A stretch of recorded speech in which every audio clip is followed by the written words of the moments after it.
The gym was packed that afternoon, rich kids practicing martial arts while their parents watched from expensive chairs.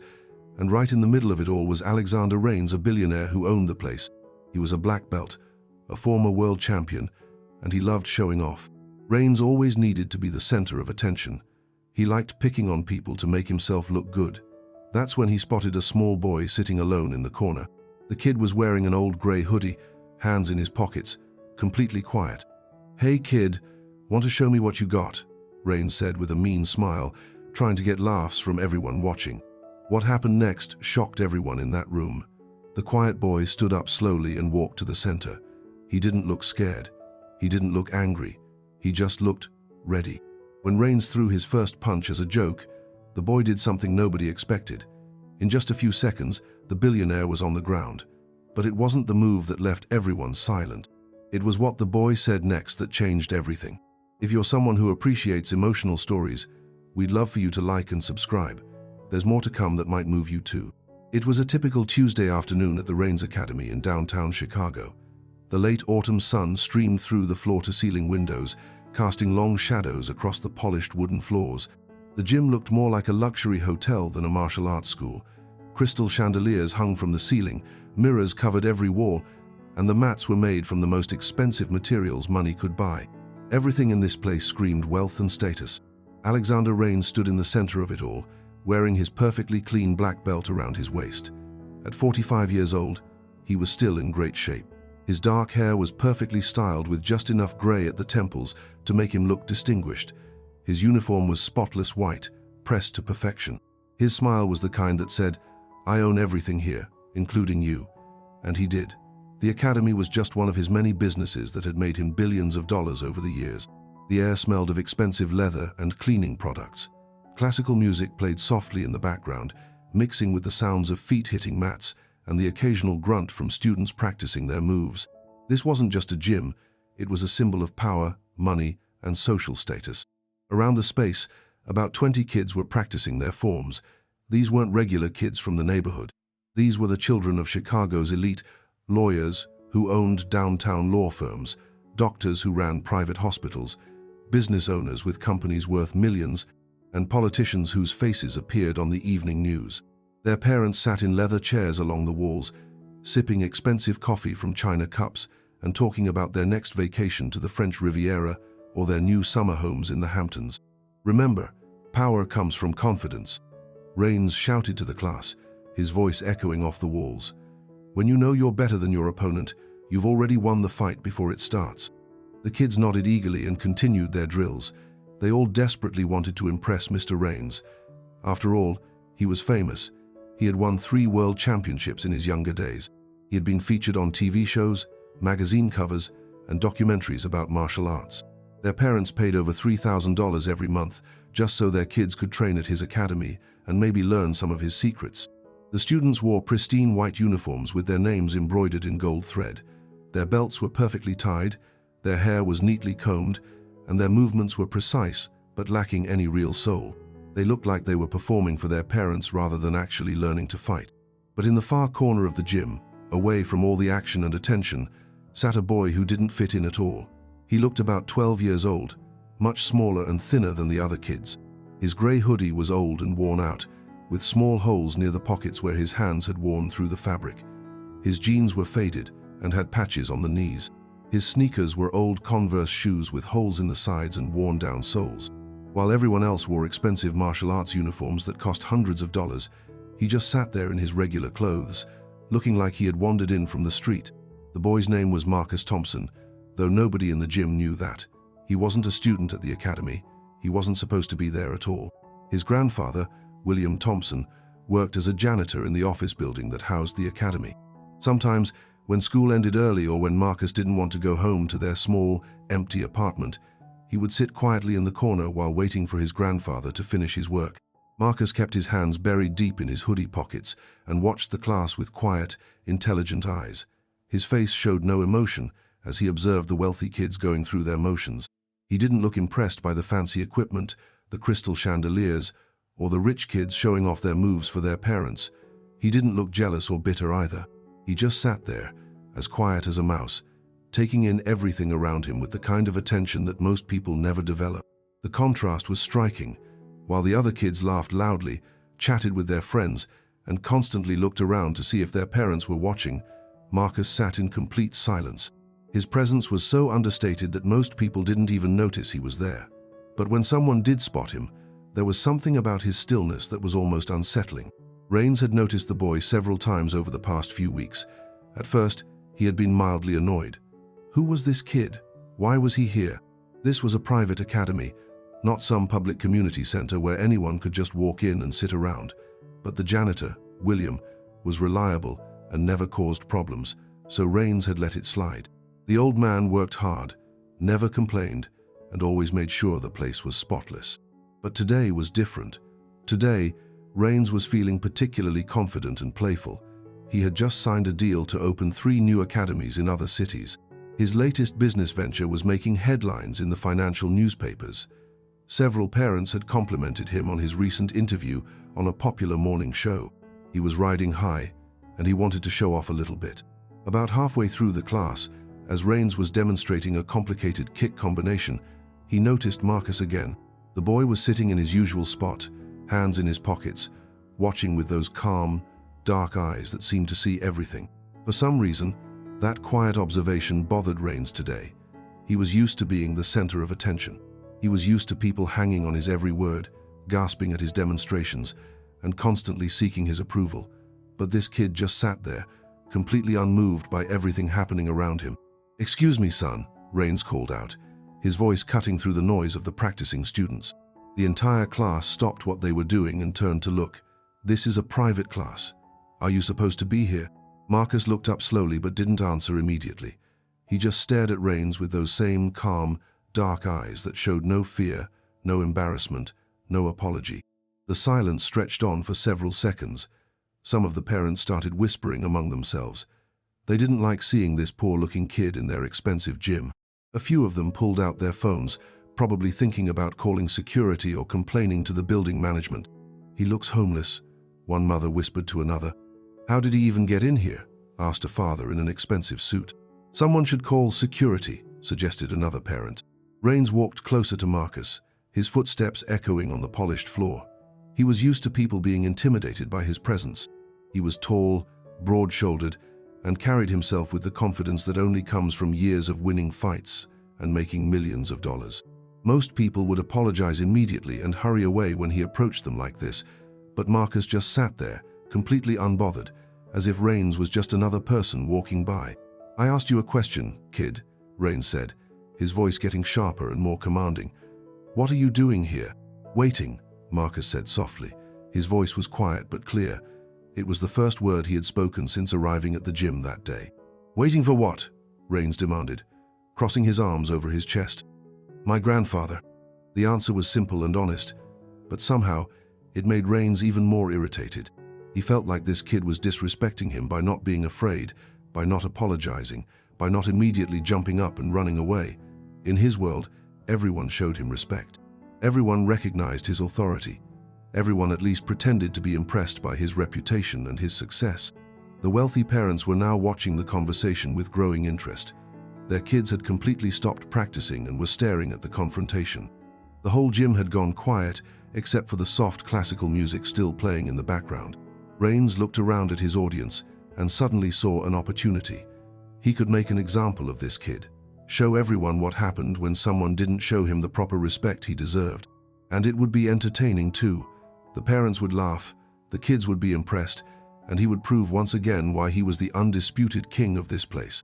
A slow, cruel smile spread across Rains' face. "You know what, kid?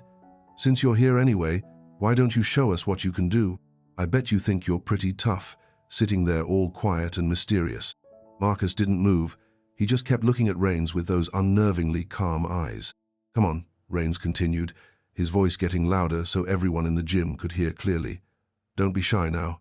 I'll go real easy on you. Just a little demonstration for the class. Show these kids how a real street fighter does it. What do you say?" Some of the parents started chuckling. This was going to be entertaining.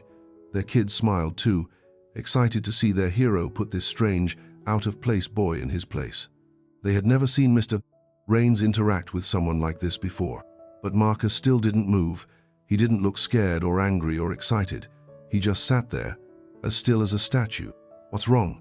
Rains taunted, his voice dripping with fake concern. "Are you scared? It's totally okay to be scared. Not everyone can handle real martial arts. Maybe you should stick to playing video games in your basement or something." The laughter got louder. Several parents pulled out their phones to record what they thought would be a funny video to share at their country club later. This poor kid was about to get embarrassed by a world champion, and they didn't want to miss it. Rains was enjoying this immensely. He loved having an audience, especially when he could demonstrate his superiority over someone weaker and less fortunate. It made him feel powerful and important. Marcus slowly stood up. When he rose to his full height, he was even smaller than he had looked when sitting down. Next to Rains, who was over 6 feet tall and built like a professional athlete, Marcus looked like a child standing next to a giant. His old hoodie hung loose on his thin frame, making him appear even more fragile and out of place. "That's more like it," Rains said, clapping his hands together dramatically. "Everyone, gather around in a circle. Let's see what our mysterious friend here can do. This should be interesting." The students and parents eagerly formed a circle around them, creating a makeshift arena in the center of the expensive mat. Cell phones came out from every direction to record what everyone expected would be a quick and amusing humiliation of this poor kid who had dared to sit in their exclusive space. Marcus walked slowly to the center of the mat. His steps were deliberate and measured, not hurried or nervous. He didn't crack his knuckles or stretch like most people do before any kind of physical activity. He didn't roll his shoulders or bounce on his feet. He just stood there quietly, hands still buried in his hoodie pockets, waiting patiently for whatever was about to happen. Rains made a big show of taking off his expensive Rolex watch and handing it to one of the parents for safekeeping. He rolled his shoulders dramatically and bounced on his feet, warming up like he was preparing for a championship fight. The crowd was eating it up, laughing and making comments about how this was going to be over in seconds. "Okay, kid," Rains said loudly, dropping into his perfect fighting stance that had won him 3 world titles. "Let's make this quick and painless. I don't want to hurt you too badly in front of all these nice people." More laughter rippled through the audience. Someone made a joke about calling an ambulance. Another person wondered if they should have child protective services on speed dial. But then something strange happened. As Marcus finally took his hands out of his pockets and looked directly at Rains, there was something different in his eyes. It wasn't fear or anger or excitement. It wasn't the look of someone who was about to get beaten up. It was something much deeper and more unsettling, something that made a few people in the crowd stop laughing and pay closer attention. Marcus didn't get into any fancy fighting stance. He didn't raise his fists or position his feet in any particular way. He just stood there, completely relaxed, completely still, completely ready for whatever was about to come his way. The circle of people around Marcus and Rains grew tighter. Everyone wanted the best view of what they thought would be a quick and entertaining show. Parents held up their phones, adjusting angles to get the perfect video. The wealthy kids whispered excitedly to each other, making bets about how long the poor boy would last before running away, crying. "This is going to be hilarious," whispered Mrs. Henderson, a lawyer's wife wearing a designer tracksuit that cost more than most people's monthly rent. "That little boy has no idea what he's gotten himself into. Should we stop this?" asked Dr. Martinez, though he was already pulling out his phone to record. "It seems a bit unfair." "Oh, come on," laughed Mr. Peterson, a real estate mogul. "Rains knows what he's doing. He'll just scare the kid a little bit. Teach him not to wander into places where he doesn't belong." But in the corner of the gym, unnoticed by almost everyone, an older man in a janitor's uniform had stopped mopping the floor. William Thompson, Marcus's grandfather, stood frozen with his mop in his hands, watching the scene unfold. His weathered face showed a mixture of concern and something else, something that looked almost like recognition. William was 68 years old, with gray hair and deep lines around his eyes that spoke of a hard life. He wore the simple blue uniform of the building's cleaning crew, with Bill embroidered on the chest pocket. Most people in this fancy gym didn't even notice he existed. To them, he was just another invisible worker who cleaned up their messes and emptied their trash cans. But William Thompson had secrets. 40 years ago, before he became a janitor, before his son died in a war that most Americans had forgotten about, before he became the sole guardian of a quiet grandson, William had been someone very different. He had been Staff Sergeant William Thompson, United States Marine Corps, instructor at the Marine Corps Martial Arts Program. He had trained soldiers heading to combat zones. He had fought in places where the news cameras never went. And for the past 3 years, in the basement of their small apartment building, he had been quietly teaching Marcus everything he knew. Back in the circle, Rains was enjoying the attention. He moved around Marcus like a predator circling its prey, showing off his perfect form and technique for the cameras. His movements were smooth and precise, the result of decades of training and competition. Every step, every gesture was calculated to look impressive.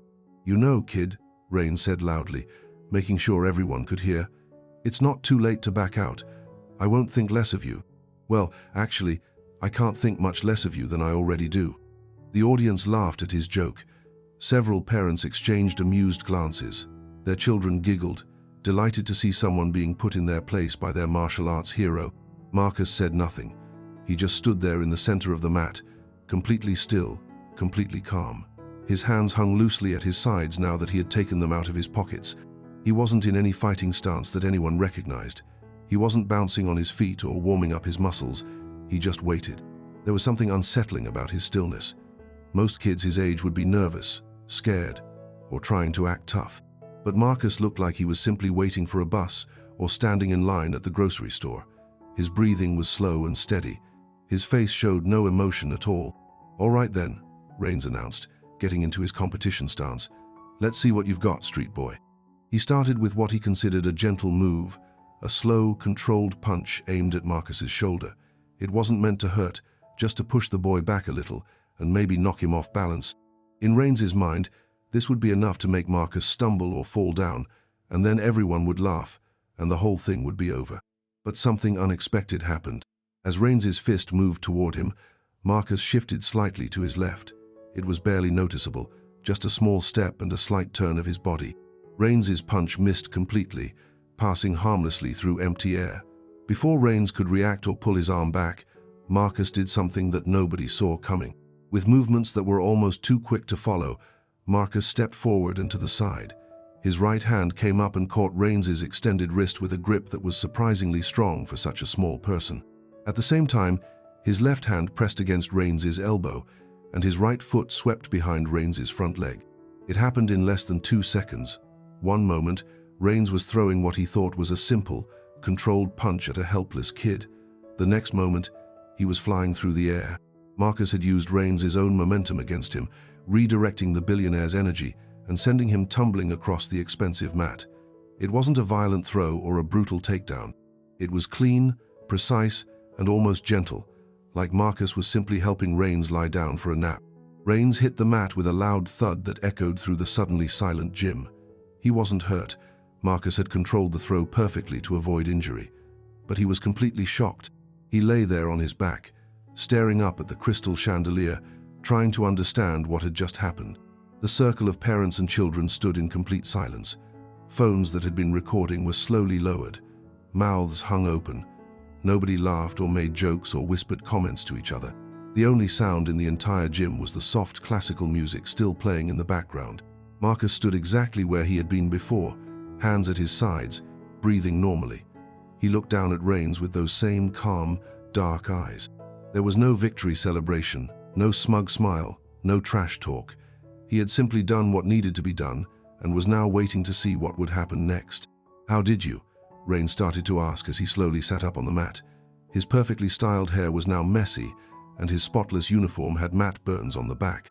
But more than his appearance, his entire confidence had been shattered. The look in his eyes was no longer arrogant and commanding. It was confused and almost frightened. Marcus didn't answer the question. Instead, he did something that surprised everyone even more than the throw. He extended his hand to help Rains get back on his feet. "Are you okay, sir?" Marcus asked quietly. His voice was respectful, not mocking or triumphant. He genuinely seemed concerned about whether he had hurt the man who had been trying to humiliate him just moments before. Rains stared at the offered hand for several seconds.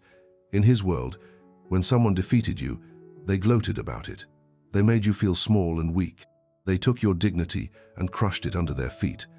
But this 12-year-old boy was offering to help him up and asking if he was okay. Slowly, almost reluctantly, Rains took Marcus's hand and allowed himself to be pulled to his feet. The boy's grip was firm and steady, showing no signs of the adrenaline or excitement that should come after such a moment. "I'm fine," Rains mumbled, though he clearly wasn't. He brushed off his uniform and tried to regain some of his composure, but everyone could see that something fundamental had changed. The supreme confidence that had defined Alexander Rains for decades was gone, replaced by uncertainty and confusion. The audience was still silent. Parents who had been ready to record and laugh at a poor kid's humiliation were now staring in shock at their martial arts hero, who had just been effortlessly defeated by someone a third of his size and age. Their children, who had looked up to Rains as an invincible figure, were trying to process what they had just witnessed. Mrs. Henderson's phone had dropped to her side, forgotten. Dr. Martinez was rubbing his eyes like he couldn't believe what he had seen. Mr. Peterson's mouth was still hanging open, his expensive coffee growing cold in his hand. "Who are you?" Rains asked Marcus, his voice barely above a whisper. All the arrogance and showmanship were gone. This was a genuine question from a man who had just discovered that everything he thought he knew about strength and power might be wrong. Marcus looked around the circle of shocked faces, then back at Rains. For the first time since the confrontation began, he seemed to consider his words carefully before speaking. "Just someone my grandfather taught," he said simply. At the mention of his grandfather, Marcus's eyes automatically moved to the corner where William stood. The old janitor was still holding his mop, but tears were running down his weathered cheeks. Pride, worry, and old memories were all mixed together in his expression.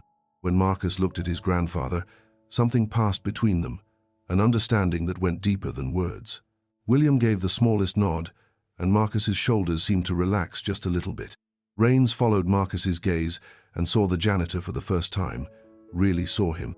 Most days, William was invisible to Rains, just another service worker who existed on the periphery of his important life. But now, looking at the old man's tear-filled eyes and the way he was watching Marcus, Rains began to realize that there was much more to this story than he had understood. "Your grandfather?" Rains asked, looking back and forth between Marcus and William. "Yes, sir," Marcus replied. "He's taught me that real strength isn't about beating people or showing off. It's about protecting others and knowing when not to fight." The words hit the gym like a physical blow. Several parents shifted uncomfortably, suddenly aware of how they had been enjoying the prospect of watching a child get humiliated. Some of the kids looked down at their feet, feeling ashamed of how excited they had been to see Marcus get hurt. Rains felt the words cut deeper than any physical technique could have. Here was a lesson he had never learned in all his years of training, competing, and winning. Here was wisdom that his money, his trophies, and his reputation couldn't buy. "But you did fight," Rains pointed out, though his voice lacked its earlier bite. Marcus shook his head slowly. "No, sir. I just kept you from hurting yourself trying to hurt me. My grandfather taught me that the best fight is the one that ends without anyone getting damaged." The silence in the gym grew even deeper, if that was possible. Everyone was beginning to understand that they had witnessed something much more significant than a simple martial arts demonstration. They had seen a masterclass in restraint, wisdom, and genuine strength, and it had come from the person they least expected. The silence in the gym stretched on for what felt like hours, though it was probably only 30 seconds. Everyone seemed frozen in place, trying to process what they had just witnessed. The wealthy parents who had come to watch their children practice were now staring at a 12-year-old boy who had just given them all a lesson they never expected to receive. Rains stood in the middle of the mat, his expensive uniform wrinkled and his hair messy. He kept looking back and forth between Marcus and the old janitor in the corner.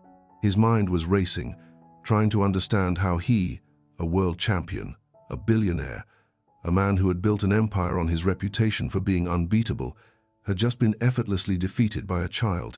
"I don't understand," Rains said finally, his voice much quieter than it had been before. "How did you learn to do that? Who taught you those moves?" Marcus glanced toward his grandfather again. William Thompson had set down his mop and was walking slowly toward the circle of people. His old work boots made soft sounds on the polished floor as he approached. The parents and children automatically moved aside to let him through, though most of them barely noticed him. Even now, after what they had just seen, the old janitor seemed almost invisible to them. William reached the edge of the mat and stopped. He looked at his grandson with eyes full of love and concern. "You okay, boy?" he asked in a voice that was rough from years of hard work but gentle with affection. "I'm fine, Grandpa," Marcus replied. "Are you?" William nodded, but everyone could see the worry lines around his eyes. He turned to face Rains, and for the first time in years, he stood up completely straight. His shoulders went back, his chin came up, and something in his posture changed. For just a moment, instead of looking like a tired old janitor, he looked like what he had once been, a soldier. "Sir," William said to Rains, his voice respectful but no longer subservient. "I apologize if my grandson caused any trouble. We'll leave now." "Wait," Rains said quickly. "I want to understand what just happened. That boy, your grandson, he moved like someone with years of advanced training. How is that possible?" William looked around at all the wealthy faces staring at him. These people had never really seen him before. To them, he had always been just part of the background, someone who cleaned their messes and emptied their trash cans. They had never wondered about his life, his history, or what he might have done before he became a janitor. "Marcus has been practicing," William said simply. "Practicing what? Where? With who?" Rains pressed. "I know every martial arts school in this city. I know every qualified instructor. That wasn't some basic self-defense move your grandson just used. That was advanced technique, perfectly executed." Some of the parents were beginning to pay closer attention now. They realized that something important was happening, something that went beyond their usual concerns about their children's lessons and social status. William was quiet for a long moment. He looked at Marcus, who nodded slightly, giving his grandfather permission to share their story. "My name is William Thompson," the old man began, his voice growing stronger. "Most of you know me as the janitor who cleans this building. But 40 years ago, I was Staff Sergeant Thompson, United States Marine Corps.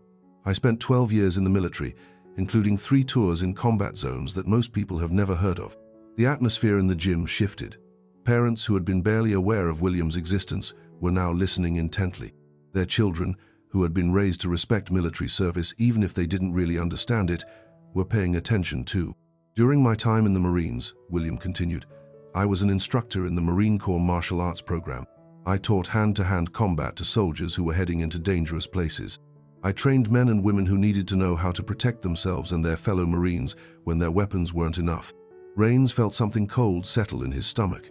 He was beginning to understand that he had just challenged the grandson of someone who had taught professional warriors how to fight for their lives. "After I left the military," William went on, his voice getting quieter, "I tried to live a normal life. I got married, had a son, worked construction jobs. I thought I was done with fighting. I put all that training away and tried to forget about it." He paused, and Marcus moved a little closer to his grandfather. The boy seemed to sense that the next part of the story was difficult.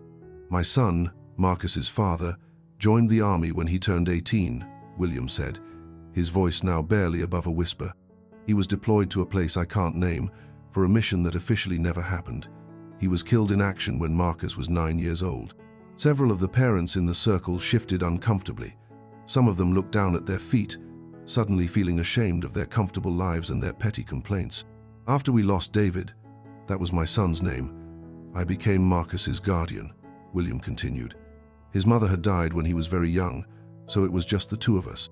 I was working as a janitor by then, trying to make ends meet, trying to raise a boy who had lost everything that mattered to him." Marcus reached out and took his grandfather's hand. The gesture was simple but powerful, showing the bond between them. "About 3 years ago," William said, "I noticed that Marcus was getting picked on at school. Kids made fun of his clothes, his shoes, the fact that we didn't have much money. Some older boys were pushing him around, taking his lunch money, making his life miserable." Rains and several of the parents were beginning to understand where this story was heading. "I could have complained to the school, but that doesn't always help," William said. "I could have tried to fight Marcus's battles for him, but I won't always be around to protect him. So I made a decision. I decided to teach him how to protect himself. But not just the physical part," William added quickly. "Anyone can learn to throw a punch or kick.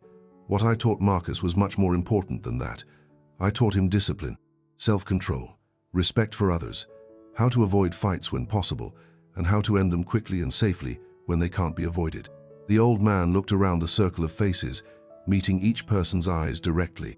"Every evening after my work here is done, we go down to the basement of our apartment building. It's not fancy like this place. There are no mirrors, no expensive equipment, no comfortable chairs for parents to sit in, just a concrete floor and 2 people who care about each other, working together." Marcus squeezed his grandfather's hand, and William smiled for the first time since the confrontation began. "I taught Marcus that real strength isn't about hurting people or showing off," William said, his voice growing firm again. It's about protecting those who can't protect themselves. It's about knowing when to fight and when to walk away. It's about understanding that the strongest person in the room is usually the one who doesn't need to prove it. The words hung in the air like a challenge. Everyone in the gym understood that they had just been given a lesson that was worth more than all the expensive training and equipment that surrounded them. Rains felt something he hadn't experienced in years: shame. Deep, burning shame for how he had treated this boy and his grandfather. He realized that while he had been building his empire and feeding his ego, this old janitor had been quietly raising a young man who understood things about honor and strength that Rains had never learned. "I'm sorry," Rains said suddenly, the words coming out before he could stop them. "I'm so sorry. To both of you. What I did was wrong." William nodded slowly. "Apology accepted, sir. But you don't owe me anything. You owe it to yourself to think about what kind of man you want to be." The statement hit Rains like a physical blow. Here was a man who cleaned toilets and emptied trash cans for a living, but who carried himself with more dignity than Rains had ever possessed despite all his wealth and fame. "Can I ask you something?" Rains said to Marcus. The boy nodded. "When I threw that punch at you, you could have hurt me, couldn't you? Really hurt me." Marcus considered the question seriously before answering. "My grandfather taught me 12 different ways to end a fight in under 3 seconds, he said quietly. "But he also taught me that just because you can do something doesn't mean you should." "Why didn't you?" Rains asked. "I was trying to humiliate you in front of all these people. I deserved whatever you wanted to do to me." Marcus looked at his grandfather, then back at Rains. When he spoke, his words were simple but carried the weight of deep wisdom. "Because my grandfather also taught me that how you treat someone says more about who you are than about who they are. You were being mean, but that doesn't mean I had to be mean back." The lesson was so profound, so simply stated, that several of the adults in the room felt tears coming to their eyes.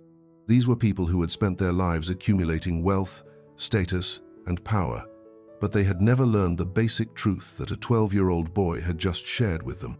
Mrs. Henderson, who had been ready to record Marcus's humiliation just minutes earlier, was now wiping her eyes with an expensive handkerchief. Dr. Martinez was staring at the floor, clearly thinking about his own behavior. Mr. Peterson had set down his coffee cup and was looking at Marcus with something that might have been respect. But the person most affected by Marcus's words was Rains himself. The billionaire stood in the center of his expensive gym, surrounded by all the symbols of his success, and realized that he had just learned more about true strength from a janitor's grandson than he had in 30 years of martial arts training. "Your grandfather is a wise man," Rains told Marcus. "Yes, sir," Marcus replied. "He's the wisest man I know. He taught me that being strong isn't about being the toughest person in the room. It's about being the kindest." And with those words, the transformation of everyone in that gym was complete. They had come expecting to watch a simple martial arts class. Instead, they had witnessed something that would change how they thought about power, strength, and what it truly meant to be a hero. The gym remained quiet for several more minutes after Marcus spoke those final words about kindness being true strength. Everyone seemed lost in their own thoughts, processing what they had just experienced. The classical music continued to play softly in the background, but somehow it sounded different now, less like background noise and more like a soundtrack to something important. Rains stood in the center of the mat, looking at his hands as if he was seeing them for the first time. These were the hands that had won 3 world championships. These were the hands that had signed billion-dollar deals and built an empire. But suddenly, they felt foreign to him, like they belonged to someone else. "I need to sit down," Rains said quietly, more to himself than to anyone else. He walked slowly to one of the leather chairs along the wall and sank into it heavily. His students and their parents watched him with concern and confusion.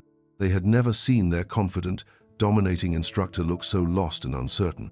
Marcus and William stood together near the center of the mat, the grandfather's hand resting gently on his grandson's shoulder. They weren't celebrating or gloating. They just looked tired, as if the confrontation had drained them emotionally rather than physically. "Grandpa," Marcus said softly, "can we go home now?" William nodded. "Of course, boy. Let me just finish cleaning up, and we'll head out." But as William started to walk back toward his mop and cleaning cart, Rains suddenly looked up. "Wait," Rains called out, his voice hoarse. "Please, don't go yet." William stopped and turned around. "Sir?" Rains stood up slowly, his legs feeling unsteady beneath him. I need to ask you something. Both of you." The crowd of parents and children watched with intense curiosity as the billionaire approached the janitor and his grandson. There was something different about Rains now. The arrogance and swagger were completely gone, replaced by something that looked almost like humility. "Mr. Thompson," Rains began, then stopped and corrected himself. "Sergeant Thompson. I've spent my whole adult life thinking I understood what martial arts were about. I thought it was about winning, about being the strongest, about proving that I was better than everyone else." He paused, struggling to find the right words. "But watching your grandson today, listening to what you both said, I realize I've been wrong about everything. I've been teaching these kids all the wrong lessons." William studied Rains carefully. The old Marine had dealt with many different types of people during his years of service, and he had learned to recognize genuine remorse when he saw it. "What are you asking, sir?" William said. "I'm asking if you would consider staying, not as a janitor," Rains added quickly, "as an instructor, a real instructor. Teach these kids what you taught Marcus. Teach them what true strength really means." The suggestion sent a ripple of surprise through the crowd of parents. Several of them started whispering to each other, not sure what to make of this unexpected turn of events. "Sir," William said carefully, "I appreciate the offer, but I'm not qualified to teach in a place like this. I don't have certificates or fancy degrees. I'm just an old soldier who knows a few things about fighting." "You're more qualified than I am," Rains said, and everyone could hear the sincerity in his voice. "You understand something that I never learned. You know the difference between fighting and warrior spirit, between violence and protection, between strength and wisdom." Marcus looked up at his grandfather with concern. He could see that the old man was considering the offer, but he also knew how much his grandfather valued their quiet, simple life together. "What would that mean for us?" Marcus asked. "Would we have to move? Would everything change?" Rains looked down at the boy, and for the first time since the confrontation began, he smiled, a real, genuine smile without any arrogance or condescension. "It would mean that your grandfather would teach here part-time, maybe a few evenings a week. You could both keep living exactly where you are now. Nothing about your life has to change unless you want it to change." "And what about you?" William asked. "What would your role be?" Rains was quiet for a long moment, thinking about the question. "I honestly don't know," he admitted. "Maybe I need to start over. Maybe I need to become a student again instead of always being the teacher." The honesty in his answer surprised everyone, including Rains himself. He had built his entire identity around being the master, the expert, the undefeatable champion. The idea of admitting that he still had things to learn was both terrifying and somehow liberating. Dr. Martinez stepped forward from the crowd of parents. "Are you saying you want to change how this academy operates?" "I'm saying I want to change everything," Rains replied. "The way we teach, the way we think about martial arts, the way we treat each other. I want these kids to learn what Marcus knows, that being strong doesn't mean you have to make other people feel weak." Mrs. Henderson, who had been quiet since witnessing Marcus's display of skill and wisdom, suddenly spoke up. "My son Tyler has been training here for 2 years, she said, her voice thoughtful. "He's learned a lot of techniques, and he's gotten stronger physically. But I've never seen him show the kind of character that boy just displayed." She looked at Marcus with something that might have been envy. "My son would have gloated if he had done what you did," she said to Marcus.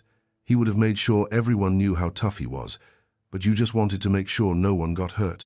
Tyler Henderson, a 13-year-old boy with expensive gear and a green belt, shifted uncomfortably at his mother's words. He knew she was right. He had always been taught that winning was the most important thing, that showing dominance was what martial arts were about. "Mom," Tyler said quietly, "I want to learn what he knows too." His admission seemed to open the floodgates. Other kids in the class began nodding and expressing similar feelings.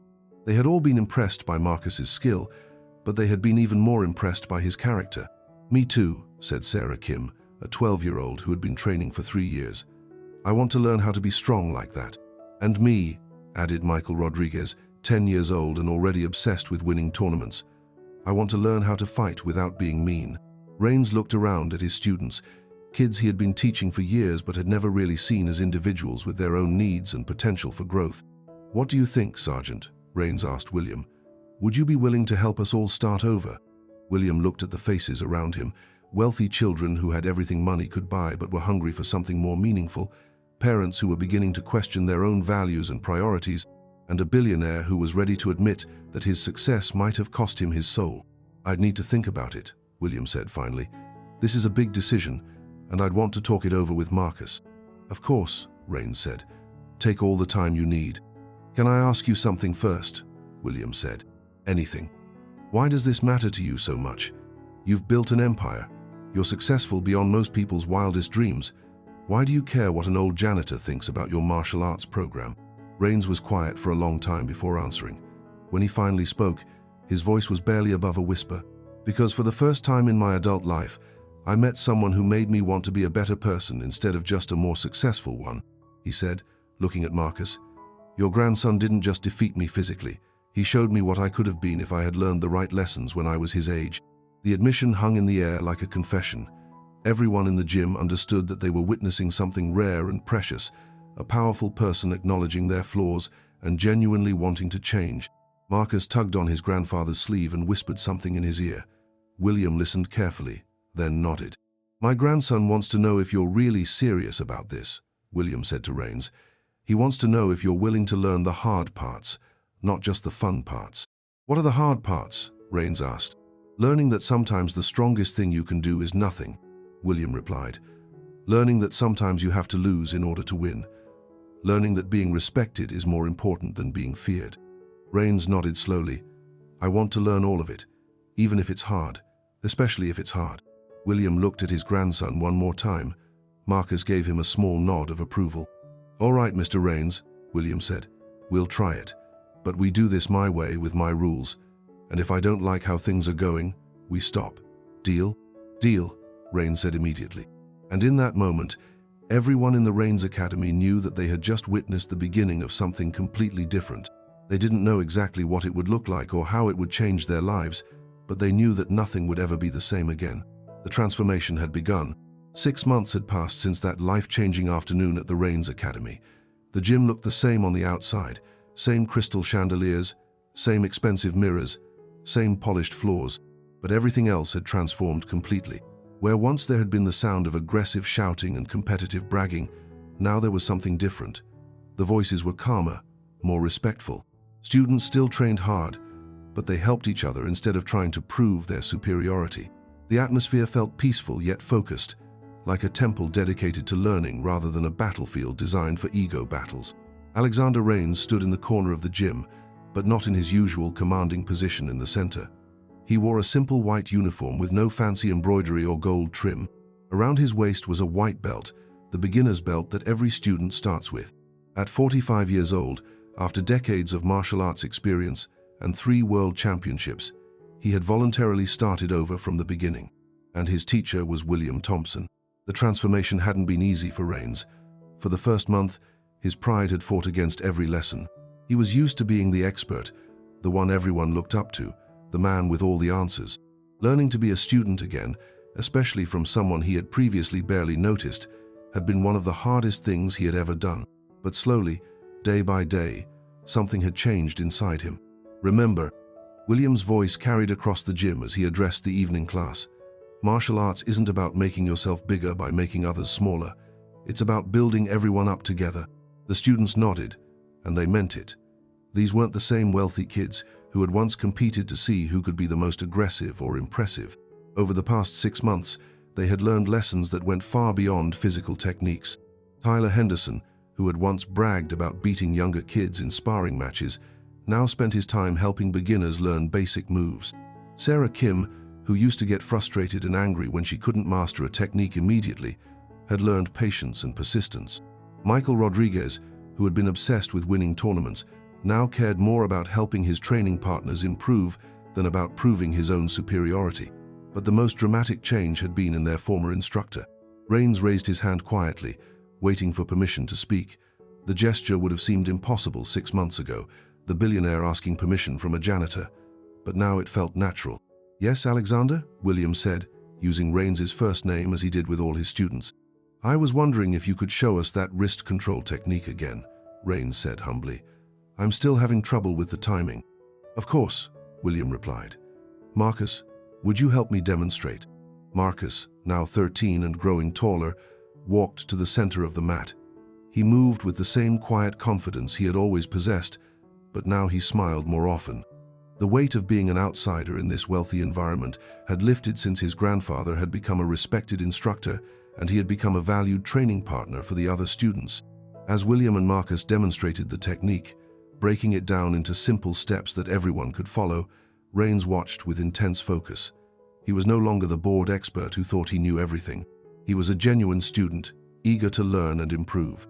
The key, William explained as he moved slowly through the technique with Marcus, is not to use force against force. When someone grabs your wrist, your instinct is to pull away or push back. But that just creates a struggle where the stronger person wins. He paused, letting Marcus grab his wrist firmly. Instead, you move with their energy. You redirect it. You turn their strength into your advantage, but without hurting them. Watch. William's movement was smooth and effortless. One moment Marcus had a firm grip on his wrist. The next moment Marcus was gently but firmly controlled, unable to move but completely unharmed. The goal isn't to dominate your opponent, William continued as he released Marcus. The goal is to resolve the conflict safely for everyone involved. The students paired up to practice the technique, and something beautiful happened. Instead of trying to overpower each other or show off their strength, they worked together. When someone had trouble with the movement, their partner helped them understand it better. When someone performed it correctly, their partner congratulated them genuinely. Rains paired up with Tyler Henderson, the teenager who had once been one of his most aggressive students. 6 months ago, Tyler would have tried to muscle through every technique, caring only about winning each exchange. Now, he moved carefully and thoughtfully, making sure Rains could feel how the technique worked. "Like this, Mr. Rains?"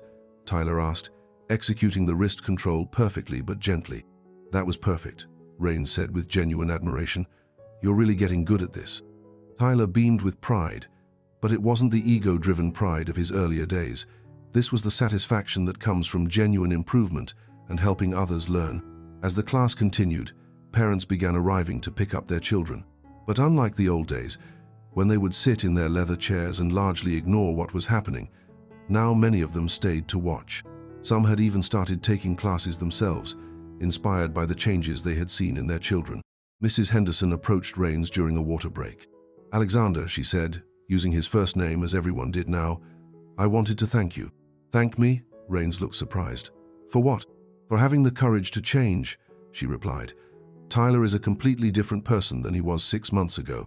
He's more respectful at home, more helpful with his younger sister, more thoughtful about other people's feelings. Whatever you and Sergeant Thompson are teaching here, it's working." Rains felt a warmth in his chest that was different from any feeling he had experienced during his years of competitive success. This wasn't the temporary high of defeating an opponent or closing a business deal. This was something deeper and more lasting. "I can't take credit for that," Rains said honestly. "Sergeant Thompson and Marcus are the real teachers here. I'm just trying to learn alongside your son." Dr. Martinez joined the conversation. "That's exactly what makes this so powerful," he said.